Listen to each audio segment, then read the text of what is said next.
तर पायलट्सला कसं कळतं की हवेत दुसरे विमानं कुठून येत आहेत किंवा हवेत शक्यतो दोन विमानांची धडक का नाही होत, चला सांग. सो बेसिकली विमानात एक सिस्टीम असते, त्याला म्हणतात TCAS, ट्रॅफिक कोलिजन अवॉइड. तर ते करतं काय की आमच्या समोर जी विमानात स्क्रीन असते कॉकपिट मध्ये, त्याच्यात आम्हाला एका पर्टिक्युलर रेडियस मध्ये जे काय आमच्या आजूबाजूला विमानं उडतायत ते दिसतात. आणि जेव्हा ते विमान 45 सेकंदाच्या तुमच्या प्रॉक्सिमिटी मध्ये जेव्हा येतं, तेव्हा तर ते दया कुछ तो गडबड आहे असं करून तुम्हाला एक कॉल देतं आणि अलर्ट करतं.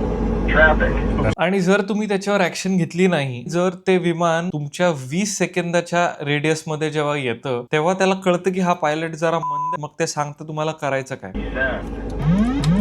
सो बेसिकली जर दोन विमानं असे जवळजवळ येत असतात, तर एका विमानाला ते क्लाइंब सांगतं आणि दुसऱ्या विमानाला ते डिसेंड सांगतं, और अदर वे अराउंड. ह्याला क्लाइंब सांगू शकतं आणि ह्याला डिसेंड सांगू शकतं. ह्या सिस्टममुळे हवेत ऍक्सिडेंट होत नाही आणि पायलटला आजूबाजूला कोणते विमानं कुठे आहेत, त्यांची हाईट काय, ह्या सगळ्याची कंटिन्युअस माहिती येत असते.